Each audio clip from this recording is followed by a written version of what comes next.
Bonjour à tous et bienvenue dans Smart Patrimoine. Smart Patrimoine, l'émission qui vous accompagne chaque jour dans la gestion de vos finances personnelles à 13h sur Bismart. Au sommaire de cette édition, nous commencerons tout d'abord dans Patrimoine thématique avec un focus sur les forêts et sur l'investissement dans les forêts avec Stéphane Ledantu, fondateur du groupe SLB.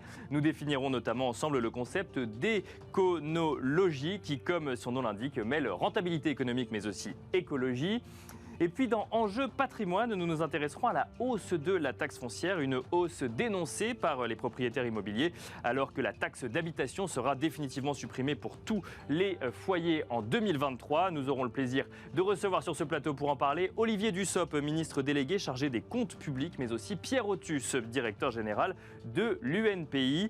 Nous commenterons donc cette situation de la taxe foncière actuellement en France. Bienvenue à vous tous qui nous rejoignez. Smart Patrimoine, c'est parti. Patrimoine thématique en partenariat avec l'Anacofi.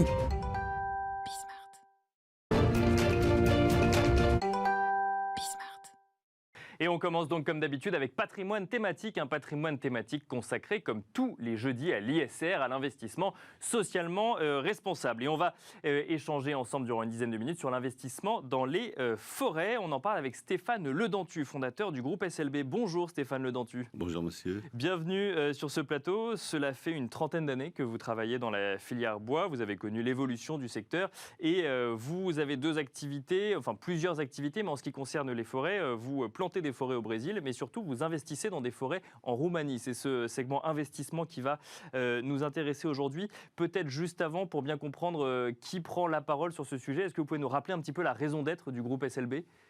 Alors, elle a commencé il y a 30 ans. Bien sûr. Oui. Dans les investissements forestiers. Ceux-ci ont été mis sur du négoce de bois d'abord, en plus sur de l'exploitation forestière en tant que propriétaire forestier. Après, nous sommes allés avoir une vraie réflexion sur comment faire du bois qui correspond au marché d'aujourd'hui, c'est-à-dire du meuble non durable, ou alors de travailler sur des forêts, comme en Roumanie, puisque nous sommes présents depuis 2007, sur de la forêt patrimoniale. Parce qu'en fait, il y a une prise de... Donc ça fait 30 ans que vous êtes dans la filière bois, il y a une prise de conscience, il y a 25 ans à peu près en Inde, où vous vous dites, mais on importe du bois du monde entier pour faire des meubles, des arbres qui mettent entre 100 et 200 ans, du coup, à pousser, et ensuite on en fait des meubles non durables qu'on garde 1 an ou 1 an et demi. C'est ça, c'est exact. Donc pour moi, c'est un non-sens. Aujourd'hui, il faut revoir un peu complètement cette orientation dans une transition. Évidemment, on ne peut pas être radical, c'est très compliqué. Mais en tout cas, on doit y réfléchir pour demain, pour préserver l'ensemble de nos forêts, même européennes, parce que même celles-ci, elles sont quand même prélevées assez fortement. Donc de pouvoir maintenir un capital dans le temps, dans le massif forestier. Mais alors pour le coup, quand on parle d'investissement, on parle aussi de rendement, donc il faut un modèle économique derrière ces forêts, et c'est là où alors vous appliquez, et vous avez même peut-être inventé ce terme d'éconologie pour le coup. Qu'est-ce que c'est ? L'éconologie elle va aussi bien au niveau synergétique, aussi bien au niveau de la civiculture, mais aussi au niveau de l'humain. D'accord. C'est un ensemble. Donc si vous devez maintenir une forêt dans sa production et dans son patrimoine, j'aime à dire sans arrêt que la forêt, c'est une usine qui fabrique du bois tous les jours. D'accord. Toute seule. Bien sûr. Par contre, il faut l'accompagner. Et pour l'accompagner, il nous faut des hommes sur le terrain. Et c'est ceux-là qui vont pouvoir nous aider à faire des arbres de haute qualité. Donc, on n'est pas obligé de faire du rendement dans une forêt avec du prélèvement important. D'accord. On peut, évidemment, c'est nécessaire pour créer la photosynthèse et le développement de celle-ci, mais ce qui est important, c'est de créer de la forêt dans son patrimoine, c'est-à-dire c'est une réorientation qualitative de la matière première. Mais alors ça veut dire quoi ? Ça veut dire que du coup, on investit dans une forêt, mais qu'ensuite on en prélève une partie pour construire et alimenter en fait la filière bois. Alors, on fait les deux. On améliore en même temps la filière bois et notre objectif, c'est de maintenir le patrimoine forestier tel qu'il était à l'origine. Autrement, si vous aimez, on va déstabiliser complètement le peuplement. D'accord. Et donc, on va avoir des bois des diamètres plus petits. Bon, évidemment, on peut les utiliser, c'est pas un problème. Mais ce qui est important, c'est de faire des bois de haute qualité. Aujourd'hui, la forêt dans son ensemble, elle grandit, mais pas forcément qualitativement. Mais donc, ça veut dire qu'on met des quotas ? On s'interdit, par exemple, sur 100 hectares de forêt, d'en couper plus qu'un certain nombre pour être sûr que la forêt puisse les régénérer, entre guillemets ? C'est ça, mais que ce soit en France ou en Roumanie, on a ce qu'on appelle des plans d'aménagement. D'accord. Donc ceux-ci, on doit les suivre scrupuleusement. Et en plus, comment on peut encore améliorer pour importer des des essences, en tout cas changer un peu le modèle, pour pouvoir donner une dynamique au niveau de la croissance. Donc D'accord. c'est la gestion ombre et lumière qu'on appelle, c'est ce qu'on appelle la gestion la plus difficile à gérer. Il ne faut pas trop de lumière, mais pas trop d'ombre non plus, parce que s'il y a trop d'ombre, ça végète. Et ensuite, vous avez, vous, une vision sur ce qu'il advient de ces arbres coupés qui vont ensuite alimenter la filière bois, ou ça n'est plus du tout l'activité du groupe SLB? Ah si, parce que nous, le groupe, justement, on est dans sa verticalité totale. Nous, on D'accord. connaît le marché du propriétaire jusqu'au consommateur final. D'accord. Donc, on part du consommateur. Parce qu'aujourd'hui, c'est lui qui décide, c'est lui qui va mener, quelque part, le rendement de la forêt. Bien sûr, par oui, rapport c'est à lui son qui va acheter un utilisation. meuble en bois ou non à la fin. Oui. Exactement. Donc, ou dans d'autres domaines. Par exemple, le vin, les tonneaux, etc. Bien sûr. Donc là, il y a un besoin. Là, on est certain qu'on peut travailler sur un programme de 20 ans pour parler du vin, sur les bois. Les tonneaux, par Les exemple. tonneaux, oui. ouais, tout à fait. Donc là, il y a une vision. Donc cette vision-là, on peut la maintenir parce que normalement, je pense que dans 20 ans ou dans 30 ans, nous allons toujours boire des vins de qualité. Mais en même temps, le marché du meuble, il est orienté de deux façons. Le meuble, ce que je disais en entrée tout à l'heure, non durable, Bien sûr. oui. consommable. Mhm. Et vous avez les meubles, évidemment, prestigieux, qui vont passer de main en main, de génération De en génération en génération, oui. Et cela, c'est important, donc ça donne une vraie orientation sur le marché du bois dans son intégralité. Alors, on va parler de l'investissement, effectivement, dans ces forêts. Juste avant, là, sur ce secteur du meuble, précisément, entre le durable et le non durable, vous voyez les comportements d'achat évoluer, ou on préfère encore les meubles en kit qu'on garde un an ou deux et ensuite on change? Je ne suis pas forcément le plus grand spécialiste, mais vu la demande de bois que nous avons actuellement, elle est plutôt orientée sur du court terme. Sur du court terme, d'accord. Ouais. Et donc l'idée, ce serait de la faire passer sur du un peu plus long terme et de retrouver ces meubles qu'on se transmet de génération en génération. Vous êtes du coup investi dans des forêts en Roumanie. Pourquoi la Roumanie, Stéphane Le Dentu? C'est pas par hasard. C'est le seul pays de l'Est où on parle latin. D'accord. Aujourd'hui, la Roumanie est basée, il y a un port qui s'appelle le port de Constanța, donc on peut exporter de la matière première si le marché domestique ne suffit pas. Mais ce qui est intéressant en Roumanie, parce qu'on parlait du débat, vous savez, de l'exploitation en France, je fais juste une parenthèse, là-bas, vous ne pouvez pas exporter de grumes, vous pouvez exporter que des bois transformés. D'accord. Donc soit vous avez des joint ventures qui sont installés d'étrangers européens ou autres, Donc on est obligé mais au d'exploiter le bois sur place. mais pour au le moins coup. on transforme la matière là-bas sur place, D'accord. avec les locaux. Voilà. Et alors, qu'est-ce que ça veut dire d'investir concrètement en Roumanie? Parce que vous investissez, vous, le groupe SLB, vous proposez également à des family office ou à des intermédiaires financiers de vous accompagner dans ces investissements, ou à des entreprises. Qu'est-ce que ça veut dire concrètement investir en Roumanie aujourd'hui? Ça veut dire acheter une parcelle de forêt, mais aussi s'intéresser du coup à la filière bois qu'on aura créée un peu sur place? C'est ça. C'est l'ensemble, vous venez de le décrire. Mais ce qui est important, c'est que nos investisseurs, ce sont soit des family office, soit des personnes physiques, D'accord. mais avec un certain montant, parce qu'on les fait venir, ils sont systématiquement associés à nos côtés dans une structure que nous montons ensemble. D'accord. Donc on est systématiquement à 1%. Ce sont des vrais investisseurs. Mais dans un patrimoine qui est dédié avec une certaine rentabilité. Donc la rentabilité, il faut savoir qu'en Roumanie, il n'y a pas d'avantage fiscal D'accord. sur la forêt. Vous avez même une réévaluation du stock chaque année. Donc à partir de là, nous sommes en mesure de pouvoir déterminer précisément un rendement selon les essences qui sont présentes, évidemment, et aussi toute la préservation qu'on sait lui apporter. Parce qu'on est, comme vous l'avez précisé tout à l'heure, dans l'éconologie. Et alors, un mot justement de ce rendement, et puis un mot du risque également associé. Quand on parle de rendement, j'aime bien parler de risque aussi. Le risque, il n'est pas nul, comme partout. Oui. C'est que, donc, on a mis en mesure le maximum de couverture pour nous protéger, mais le risque zéro n'existe pas. Bien sûr. Et les rendements de la forêt par elle-même tournent autour, en capitalisation, autour de 6%. Autour de 6% sur la forêt roumaine? Oui, tout Parce à que fait. sur la forêt française, on est autour de 1%. Alors, c'est pas du tout le même, la même réalité, j'imagine. D'ailleurs, je pense qu'il est très compliqué aujourd'hui d'acheter une forêt française, parce que le parc forestier est déjà Vous avez raison. est déjà propriété d'un certain nombre d'investisseurs. Qu'est-ce qui explique qu'on soit sur une rentabilité de 6% en Roumanie?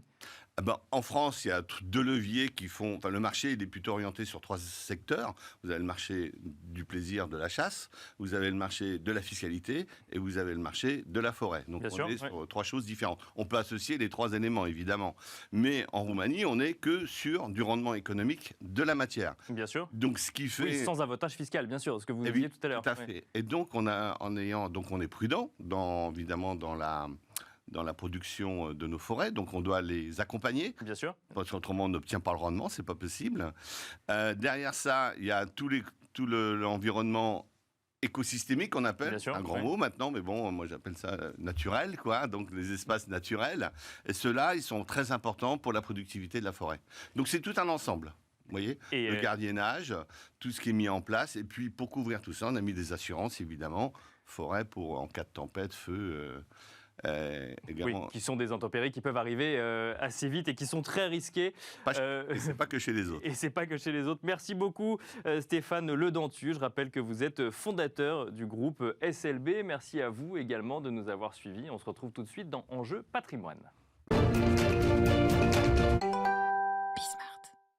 Et on enchaîne à présent avec Enjeu Patrimoine. Selon l'UNPI, la taxe foncière a progressé de près de 30% entre 2010 et 2020. Sur les dernières années, on constate même que l'année 2020 a été, elle, relativement calme en matière d'augmentation de taxes foncières. On va se poser la question dans cette émission de la réalité pour 2021. Parmi les explications sur l'augmentation de cette taxe foncière, on retrouve souvent l'argument de la suppression de la taxe d'habitation qui, par effet de vase communicant, viendrait pousser les collectivités à augmenter la taxe foncière afin de ne pas perdre de recettes fiscales, et ce, même si le gouvernement s'est engagé de son côté à compenser la perte de revenus de la taxe d'habitation à l'euro près. Pour évoquer ce sujet d'actualité, alors que se tient en ce moment même le Congrès des maires de France, nous avons le plaisir de recevoir sur ce plateau Olivier Dussopt, ministre délégué chargé des comptes publics. Bonjour Olivier Dussopt. Bonjour. Bienvenue sur ce plateau, merci d'être avec nous et nous allons échanger sur ce sujet avec Pierre Othus, également directeur général de l'UNPI. Bonjour Pierre Othus. Bonjour. Bienvenue également sur ce plateau. Alors j'ai commencé par un chiffre avancé par l'UNPI, donc vous allez peut-être pouvoir le commenter Pierre Othus avant que vous puissiez y répondre Monsieur Dussopt. Cette hausse de la taxe foncière depuis 10 ans, plus 27,9% très exactement, c'est quelque chose que vous avez constaté du coup en échangeant avec, en compilant les chiffres et en échangeant avec les collectivités locales ? Tout à fait. Alors, c'est même jusqu'à 37% dans certains territoires. Sur 10 ans, nous, ça fait 15 ans qu'on observe les taxes foncières, l'augmentation, l'évolution des taxes foncières des Français. Et effectivement, sur 5 ans, sur 10 ans, on voit que ça augmente très fortement. C'est 3 fois l'inflation, 3 fois le montant des loyers, si on peut comparer les choses. En revanche, on note qu'il y a un affaiblissement de cette augmentation. C'est-à-dire qu'il y a une baisse de l'augmentation, mais ça continue d'augmenter. Et effectivement, le phénomène taxe d'habitation, qui n'a pas encore eu d'effet, il faut bien le reconnaître, eh bien, inquiète beaucoup les élus locaux et donc inquiète les propriétaires. Monsieur Dussopt, c'est la question finalement sur cette augmentation de la taxe foncière, c'est qu'à partir de 2023, plus aucun Français ne paiera la taxe d'habitation, et il y a cette crainte de voir par effet de vase communicant la taxe foncière augmenter parce qu'il n'y aura plus de revenus fiscal de la part de la taxe d'habitation, et ce même si le gouvernement a dit qu'il compenserait. Comment est-ce que vous voyez ce sujet-là ? Je pense qu'il y a beaucoup de mensonges derrière tout ça. D'accord. D'ailleurs, quand on regarde les chiffres, 28% d'augmentation à peu près, 2010-2020. Jusqu'en 2020, la réforme fiscale n'est pas entrée en vigueur. La taxe d'habitation a commencé à être supprimée, mais elle était totalement compensée aux communes par un dégrèvement. Donc il n'y avait aucun effet de la taxe d'habitation sur la période 2010-2020 qui est observée. Ce que je note aussi, c'est qu'en 2020, après les élections municipales, le nombre de communes qui ont augmenté leur taxe foncière est à peu près de 15%. Mmh. En 2014, au dernier renouvellement, c'était de 25%. D'accord. Et quand on regarde ces communes, pour celles qui augmentent, il y en a moins de 3% qui ont fait une augmentation de plus d'un point. Donc je partage l'idée que sur 2020-2021, il y a de la modération. Et surtout, le gouvernement s'est engagé à compenser, et il compense. Non seulement il compense la taxe d'habitation, mais quand on regarde les modalités de compensation, en 2021, la part d'argent que l'État a reversée aux collectivités a augmenté par rapport à 2020 parce que nous avons une compensation qui est dynamique. Et donc les communes ont un pouvoir de taux, et elles peuvent décider de ce qu'elles font en taxe foncière sur les propriétés bâties, mais la compensation de la taxe d'habitation est au rendez-vous. Et la grande différence avec la réforme de la taxe professionnelle d'il y a 10 ans, c'est que la compensation est dynamique. Et alors justement, un mot de cette compensation dynamique, parce qu'un des arguments qu'on peut lire, c'est que du coup, pour compenser, il a bien fallu arrêter à un moment un budget, et que c'est basé sur les chiffres de la taxe d'habitation de 2017, qui ne sont pas forcément en lien avec la réalité d'aujourd'hui. Du coup, ça veut dire quoi cette compensation dynamique, qu'elle évolue avec le temps ? Deux choses. D'abord, le fait que les taux de 2017 soient retenus, c'est annoncé depuis 2017, donc il n'y a aucune surprise, et Bien chacun pouvait le prévoir. Et surtout, ce sont les taux de 2017, mais appuyés sur les valeurs locatives de 2020. Et donc, entre 2017 et 2020, les valeurs locatives ont évolué avec l'inflation. Et donc, quand on dit que c'est compensé sur la base de 2017, ce n'est pas tout à fait vrai. C'est le produit de 2020, et c'est calculé sur les taux de 2017 et la base de 2020. Les collectivités qui peuvent être parfois amenées à ce type d'argument sont celles qui, entre 2017 et 2020, ont augmenté les taux, alors qu'elles savaient que la taxe d'habitation est en cours de suppression. Et qui, du coup, auraient été surpris, c'est ce que vous nous dites? Non, pas surprise, non, parce pas que c'était forcément. su depuis le début. Pierre Othus, dans ce que constate l'UNPI, il y a cette hausse de la taxe foncière, mais il y a également cette mise en avant des taxes dites annexes qui, elles, continuent à progresser également et qui, du coup, viendraient alourdir finalement la charge fiscale pour le propriétaire. Oui, ce qui est inquiétant aussi, c'est que par exemple une taxe GEMAPI, qui était la taxe pour la prévention des inondations, était adossée à la fois sur la taxe d'habitation et aussi sur la taxe foncière. Comme la taxe d'habitation a vocation à être supprimée en totalité, en tout cas pour la taxe d'habitation de la résidence principale, eh bien cet impôt ne repose plus que sur une partie de la masse imposable initiale. Et donc toutes ces taxes, on a observé et on continue d'observer, elles augmentent au fur et à mesure du temps. Moi, je ne suis pas un apôtre de la suppression de la taxe d'habitation va nécessairement se répercuter sur la taxe foncière. Le jeu des vases communicants va se faire progressivement. On se donne rendez-vous dans 10 ans et on verra bien. Mais il y a toute une autre manière d'actionner des leviers fiscaux pour les élus locaux via les taxes annexes, taxe spéciale d'équipement, taxe GEMAPI, etc. Taxe d'enlèvement des ordures ménagères aussi, qui est un grand sujet d'inquiétude pour un certain nombre d'élus locaux qui nous ont contactés en marge de notre observatoire qui est sorti au mois d'octobre. Et donc, tout cela génère de l'inquiétude nécessairement pour les propriétaires. Et puis, on a beau dire tout ce qu'on veut, ça a augmenté de pas loin de 30% en 10 ans. Donc, c'est quand même une augmentation qui est très importante, bien au-delà de l'inflation, du prix des loyers. On dit souvent, nous, que quand on achète même pour sa résidence principale, il y a le remboursement de l'emprunt, mais il y a un 13e et un 14e mois à prévoir pour la taxe foncière. C'est normal ou pas, je ne sais pas. Ça correspond à 2,3 mois de loyer, c'est ce que vous calculez en moyenne, effectivement, à Paris. Pardon, en France, justement, je pensais à parler de Paris. Oui, après, tout à fait. Et donc, ça joue. Et puis, cette année et l'année dernière, on s'est rendu compte que de manière plus automatique, alors je ne sais pas si c'est une question de système d'information des finances publiques nationales, de nombreux propriétaires bailleurs, cette fois-ci, ont reçu des avis de taxes d'habitation, enfin de taxes d'habitation sur les locaux vacants. Parce que il y a d'autres taxes locales. Et donc, les derniers leviers qu'ont les élus locaux ou les finances publiques locales reposent aussi là-dessus. Alors même que ces logements n'étaient pas vides.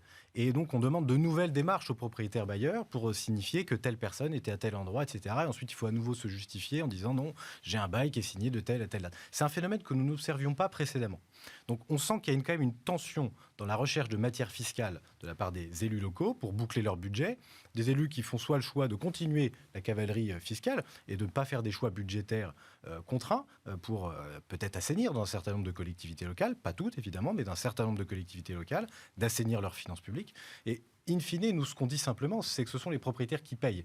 Donc nous, on essaie de préserver cet écosystème, préserver la capacité d'investir dans l'entretien de son bien, qu'il soit à la location ou pour occuper. Donc le coin fiscal a un impact très fort sur le prix du logement, le prix des loyers. Il y a la taxe foncière, mais il y a plein d'autres choses. Il y a la CSG, par exemple. Et Olivier Dussopt, sur cette... Effectivement, alors, la réalité de l'augmentation des taxes dépend des collectivités ou des communes, effectivement, notamment sur la taxe foncière. Mais si on constate ce mouvement, effectivement, d'augmentation générale, qui n'est pas forcément sur la taxe foncière, mais sur différentes taxes, ça peut inquiéter, effectivement, un propriétaire immobilier. Et puis, ça peut surtout peut-être mettre en lumière un besoin des collectivités d'aller chercher de l'argent, ou en tout cas des revenus, via ces taxes-là. Qu'est-ce que ça nous dit, ça nous dit? Toutes les taxes qui ont été évoquées sont des taxes facultatives. Et pour la plupart d'entre elles, elles sont plafonnées. Et comme ministre du budget, je veille à ce que le plafond soit respecté. Je pense notamment à la taxe sur les résidences secondaires qui est maintenue pour la taxe d'habitation et que certains élus voudraient pouvoir majorer au-delà des 60% maximum de majoration qui sont prévus. Nous nous y opposons pour éviter justement un accroissement de la pression fiscale. Donc il y a des taxes facultatives et vous avez raison de rappeler que ces décisions sont à la main des collectivités. Pour ce qui concerne les collectivités locales, nous sommes le gouvernement qui, depuis 2017, a tenu ses engagements. La dotation de fonctionnement qui est versée par l'État aux collectivités a baissé de 11 milliards sous le quinquennat précédent. Nous l'avons maintenue à 26,8 milliards d'euros, elle est parfaitement stable. Les dotations d'investissement sont stables.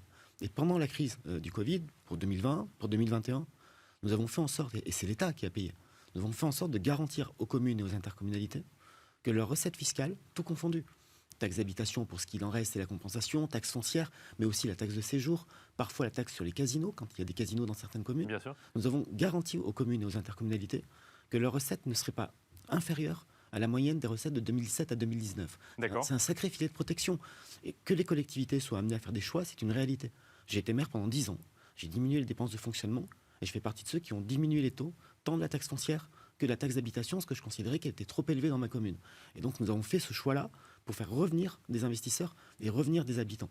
Par contre, dire que les collectivités vont chercher des recettes fiscales pour compenser un désengagement de l'État, c'est désormais faux. L'État tient ses engagements.